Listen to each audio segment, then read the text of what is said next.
인간은 뇌의 10%만을 사용한다는 말 들어보셨나요? 뇌과학자들은 이게 사실이 아니라고 말합니다. 우리는 뇌의 모든 부분을 고루 사용하고 있다고 하죠. 하지만 모든 사람들이 다 뇌를 똑같이 효율적으로 쓰는 건 아닙니다. 각각 생활 방식, 습관, 학습에 따라 어떤 사람들은 아주 창의적인 생각과 훌륭한 해결책을 내놓으며 살아가지만 어떤 사람들은 진부하고 비효율적인 생각을 반복하며 살아가죠. 천재들은 보통 사람들은 상상도 하지 못할 위대한 성취를 이룹니다. 그들은 그냥 타고나서 뇌를 잘 사용하는 걸까요? 물론 재능이 아주 중요하긴 하지만 그게 다는 아닙니다. 천재들은 위대한 업적을 남길 때 자주 보이는 생활 패턴이 있습니다. 만약 우리도 이걸 따라할 수만 있다면 적어도 내가 가진 한계 안에서 뇌의 잠재력을 평소보다 훨씬 더 많이 뽑아낼 수 있을 겁니다. 지금부터 말씀드릴 내용은 카오스 에브리웨어라는 책의 내용에 기초하고 있는데요. 이 책의 저자 팀 파머는 옥스포드 대학교 물리학과 교수로 노벨 물리학상 수상자 로저 펜로즈의 제자이며 지금 우리가 알고 있는 일기예보 시스템을 발전시키는 데에 결정적인 공헌을 한 천재적인 학자입니다. 파머는 카오스 이론을 바탕으로 우주를 설명하는데요. 그는 비록 뇌과학자는 아니지만 인간의 뇌 역시 카오스적인 면모를 띠고 있으며 이를 잘 활용할 때 최대의 효율을 발휘하게 될 것이라고 주장합니다. 이는 단순히 흔한 자기개발적인 내용이 아니라 과학적이면서도 철학적인 심오한 가설에 바탕하고 있습니다. 파머의 주장을 이해하기 위해서는 먼저 잡음의 중요성에 대해 이해할 필요가 있습니다. 여러분은 원의 넓이를 어떻게 구하시나요? 수학 시간에 파이 r 제곱이라고 배우죠. 우리는 파이 값을 이미 대략 알고 있기 때문에 여기에 반지름을 측정해서 제곱을 하고 곱해주면 됩니다. 이 계산 과정은 매우 깔끔합니다. 순서대로 아주 논리적으로 이루어지죠. 그런데 이와 다른 아주 신박한 방법도 있습니다. 원에 외접하는 정사각형을 그리고 이 위에 점을 무작위로 찍습니다. 그리고 원 안에 들어간 점이 몇 개인지를 셉니다. 만약 무작위 점을 충분히 많이 찍으면 우리는 전체 점의 개수 대비 원 안에 찍힌 점의 개수의 비율을 통해 이 정사각형 대비 원의 넓이가 얼마나 되는지 대략적으로 추정할 수 있습니다. 만약 정사각형 한 변의 길이가 20이고 점 400개 중 314개가 원 안에 들어왔다면 원의 넓이는 400 곱하기 400분의 314, 즉 314겠죠. 무작위 점을 많이 찍을수록 이 계산의 정확성은 더 높아집니다. 이렇게 우리는 파이의 값을 모르고도 원의 넓이를 확률적으로 구할 수 있습니다. 그런데 이 과정은 파이 r 제곱으로 계산하는 과정보다 훨씬 더 난잡합니다. 엄청나게 많은 점을 무작위로 찍는다는 다소 마구잡이식의 과정이 들어가죠. 하지만 이 마구잡이 과정이 결과적으로는 우리가 목적에 도달하도록 해줍니다. 이러한 무작위성을 이용하는 발상은 다양한 분야에서 실용적으로 활용됩니다. 파머가 소개하는 사례 중 하나는 시각 데이터 압축입니다. 만약 이렇게 각각 다른 정도의 회색 텍스트 이미지를 컴퓨터로 전달한다고 해보죠. 이 숫자들은 각각 검정색의 비율입니다. 검정색이 85%인 이미지는 거의 검정색에 가까운 아주 진한 회색이고요. 검정색이 15%에 불과한 이미지는 거의 흰색이 돼버리려고 하죠. 이 이미지들은 각각 수많은 조각들, 즉 픽셀들로 이루어져 있습니다. 그런데 한번 이 이미지를 누군가한테 전달하려고 하는데 용량이 부족해서 픽셀 안에 다양한 회색을 담지는 못하고 그저 각 픽셀당 흰색 혹은 검정색 중 하나로만 표현할 수 있다고 해보죠. 이때 만약 기존 이미지의 검정색 비율에 따라 반올림해서 모든 픽셀의 색을 일률적으로 선택해버리면 검정색 비율이 50%가 넘는 글자들은 아예 검정색이 돼버리고요. 검정색 비율이 50% 미만인 글자들은 그냥 흰색이 돼버립니다. 뭔가 정보가 전달되긴 했는데 소실된 게 너무 많죠. 지금 우리가 회색을 만들어낼 수가 없고 검정색과 흰색 중에 하나만 쓸 수가 있다 보니까 그냥 좀 진하면 검정 글자로 만들어버리거나 좀 옅으면 흰 글자로 만들어버리거나 이 둘 중 하나밖에 선택을 못하는 겁니다. 이를 해결할 수 있는 방법이 바로 무작위적인 잡음을 이용하는 겁니다. 예를 들어서 30% 이미지를 전달한다고 했을 때 그에 대응하는 0과 1 사이의 분수를 무작위로 생성합니다. 그 다음 만약 해당 픽셀의 분수가 0.3보다 크면 픽셀 값을 흰색으로 설정하고 0.3보다 작으면 검정색으로 설정합니다. 이렇게 하면 어차피 픽셀의 수가 충분히 많기 때문에 전체에서 대략적으로 30% 정도는 검정색으로 설정되고 나머지는 흰색으로 설정됩니다. 그 결과 옅은 회색을 띠는 이미지를 전달할 수 있죠. 나머지 이미지들도 마찬가지의 과정을 거치면 완벽하지는 않지만 그래도 꽤 괜찮게 표현됩니다.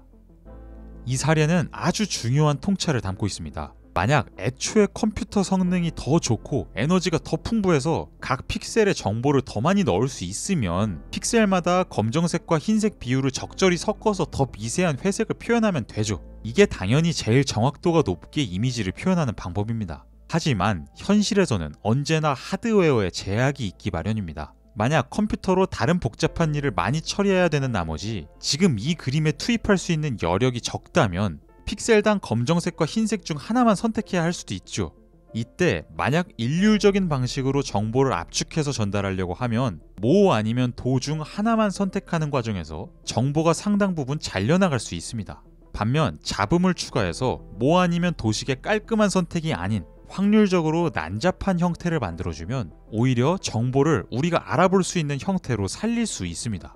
한번 직소 퍼즐에서 피스의 50%를 없애야 한다고 해보죠. 이때 만약 그냥 깔끔하게 선을 그어서 절반을 없애면 전체 그림의 절반은 우리가 아예 인식할 수 없게 돼버립니다. 반면 무작위로 50%의 퍼즐 조각들을 없애면 전체 그림의 윤곽을 여전히 알 수 있죠. 자, 이제 무작위적인 잡음의 유용성에 대해 살펴봤으니 다시 우리 뇌에 대한 이야기로 돌아가 보겠습니다. 인간의 뇌는 초당 20W 정도의 전력에 해당하는 에너지를 사용하는 일종의 기계입니다. 이 전력 소비량은 놀라운 일입니다. 슈퍼컴퓨터는 초당 2000만 와트 이상을 사용하기도 하는데요. 이와 비교해 인간의 뇌는 사실상 공짜에 가깝게 적은 에너지만을 쓰는 겁니다. 그럼에도 불구하고 뇌는 아주 효율적으로 고등적인 일을 처리하죠. 그 어떤 컴퓨터로도 못하는 일을 해낼 때도 많습니다. 심리학자 데니얼 카너먼은 뇌의 작용이 시스템 1 모드와 시스템 2 모드로 나뉜다고 봅니다. 시스템 1은 평상시 대부분 시간에 켜져 있는 모드로 느슨하게 여러 가지 일들을 동시에 처리합니다. 우리는 평상시 거의 항상 멀티태스킹을 하고 있습니다. 밥 먹으면서 유튜브 영상을 보고 동시에 테이블을 청소하기까지 하죠. 길을 걸을 때도 단지 걷기만 하는 게 아니라 핸드폰을 보거나 차 소리를 듣고 있습니다. 이런 시스템 1 모드는 특별한 노력을 기울이지 않아도 빠르게 실행되며 완성도보다는 대략적인 일 처리를 추구합니다. 반면 시스템 2는 하나의 작업에 집중하는 모드입니다. 누군가 어려운 문제를 냈을 때 그걸 맞추기 위해 골똘히 생각할 경우 눈을 감을 때도 있고 심지어 귀를 막을 때도 있습니다. 최대한 주변에서 들려오는 모든 정보를 차단하고 뇌의 모든 에너지를 오로지 한 가지 문제에만 집중시키려 하죠. 흥미롭게도 시스템 1과 시스템 2에서 뇌가 사용하는 에너지 총량은 비슷하다고 합니다. 한 가지에 집중한다고 해서 에너지를 더 쓰는 건 아니라는 거죠. 다만 시스템 1에서는 에너지를 분산시켜서 사용하며 시스템 2에서는 비교적 집중적으로 사용합니다. 그런데 천재들이 위대한 발상을 하는 순간을 보면 뜻밖에도 시스템 2가 아닌 시스템 1 모드에 있을 때도 많습니다. 전설적인 수학자 푸엔카레는 일 때문에 먼 도시로 이동하던 중 버스를 갈아타던 도중에 갑자기 자신의 인생을 뒤바꿀 혁신적인 수학적 아이디어를 떠올렸습니다. 노벨 물리학상 수상자 로저 펜로즈는 동료 연구자와 수학 이야기를 나누며 걷다가 횡단보도를 건너기 위해 잠시 대화를 멈췄습니다. 그런데 갑자기 그 순간 훗날 자신의 주된 업적의 기초가 된 결정적인 아이디어가 불현듯 떠올랐습니다. 20세기의 가장 뛰어난 수학자 중 한 명인 와일스는 이렇게 말했습니다. 새로운 아이디어를 떠올리려면 꽤 긴 시간 동안 곁길로 새지 말고 오직 그 문제에만 집중해야 한다. 다른 생각일랑 죄다 접어두고 마치 이 세상에 수학 문제가 그것 하나밖에 없다는 마음가짐으로 또 집중하는 것이다. 그러다가 어느 순간 집중 모드를 해제하고 휴식을 취하면 일종의 이완기가 찾아온다. 바로 그 시기에 새로운 통찰이 떠오른다. 이 세 천재는 모두 시스템 1에 들어섰을 때 가장 훌륭한 아이디어를 떠올렸습니다. 뇌의 에너지가 분산됐을 때 오히려 더 좋은 생각을 하게 된 건데요. 이 독특한 현상에 대해 파머는 흥미로운 가설을 하나 제시합니다. 그건 바로 인간의 뇌는 잡음에 영향받기 쉬운 상태가 됐을 때 오히려 더 효과적으로 큰 그림, 거시적인 해결책을 떠올리게 된다는 겁니다. 잡음 없이 깔끔한 논리를 사용할 때는 퍼즐 절반이 날아가서 하나의 아이디어로 묶이질 못한다면 잡음이 생겼을 때 오히려 퍼즐 전체 윤곽이 보이는 것처럼요. 파머의 생각에 따르면 뇌의 잡음은 전압과 관련이 있습니다. 원래 컴퓨터에서도 실리콘 트랜지스터에 걸리는 전압이 약해지면 열 잡음에 취약해집니다. 신호가 명확히 전달되지 않을 확률이 올라가서 오류의 원인이 되죠. 뇌도 이와 마찬가지입니다. 인간의 뇌는 800억 개 이상의 뉴런으로 구성되어 있으며 감각기관을 통해 정보가 들어오면 축삭돌기를 통해 전달됩니다. 그런데 축삭돌기는 길이가 꽤 길기 때문에 신호가 끝까지 잘 전달되려면 중간에 증폭기 역할을 하는 트랜지스터들이 꼭 필요합니다. 이 트랜지스터들은 단백질로 이루어져 있죠. 주변의 전기 신호를 민감하게 감지해서 더 큰 신호로 바꾸는 역할을 합니다. 그런데 여기에 걸리는 전압이 약해지면 주변의 잡음에 영향을 받아서 무작위한 신호를 내보낼 수가 있습니다. 이게 하나의 정보 전달 경로만 기준으로 보면 오류가 생기는 겁니다. 하지만 뇌에는 이런 정보들이 엄청나게 많이 동시에 이동하고 있으므로 전체적으로 보면 오히려 무작위성이 어떤 패턴을 만들어내는 데에 기여하면서 하나의 큰 그림으로 발전할 수가 있다는 겁니다. 그런데 우리 뇌에 걸리는 전압이 약해지는 때가 언제였죠? 전체적인 전압은 20W 정도로 비슷하게 유지되지만 시스템 1 모드에 들어서면 하나의 일에 할당되는 에너지가 줄어든다고 했죠. 그렇다면 바로 이때가 뉴런들이 잡음에 취약해지는 때이며 이때 우리는 비로소 신호가 깔끔하게 이동할 때는 보이지 않던 것을 볼 수 있게 되는 거라고 추측할 수 있습니다. 파머는 여기에 진화 심리학적인 가설을 보태기도 합니다. 뉴런의 직경이 작으면 주변의 잡음에 취약해지고 전기 신호의 이동 속도 또한 느려집니다. 이게 빠르고 명확하게 포식자를 피해야 하는 환경에서는 오히려 생존에 더 불리할 겁니다. 반응 속도가 느려지니까요. 하지만 인간은 집단 생활을 하면서 신체의 속도가 빠르지 않아도 포식자에 대항할 수 있게 됐습니다. 이런 상황에서는 가느다란 뉴런을 많이 발달시켜서 잡음의 시너지를 만들어내는 게 오히려 새로운 아이디어를 떠올리는 능력을 강화함으로써 진화에 더 유리하게 작용했을 수 있습니다. 확실성과 정확한 규칙에 기초한 빠른 알고리즘 기계보다 불확실성과 카오스를 이용한 시스템이 더 좋은 기능을 발휘할 때가 있다는 거죠. 네, 결론을 말씀드리자면 뇌의 능력을 최대한으로 활용하려면 쉬어야 합니다. 일에 너무 집중하는 게 아니라 때로는 느슨하게 딴짓을 해야 한다는 거죠. 그렇다고 딴짓만 하면 안 됩니다. 시스템 1만큼이나 당연히 시스템 2도 매우 중요한 역할을 합니다. 아무리 쉬는 도중 그럴듯한 좋은 아이디어가 떠올라도 그게 정말 현실에서 유효한지 엄밀하게 검증하기 위해서는 고도의 집중력을 발휘해 다양한 경우의 수를 계산해야 합니다. 그럴 때는 뇌에 에너지 집중이 필요하죠.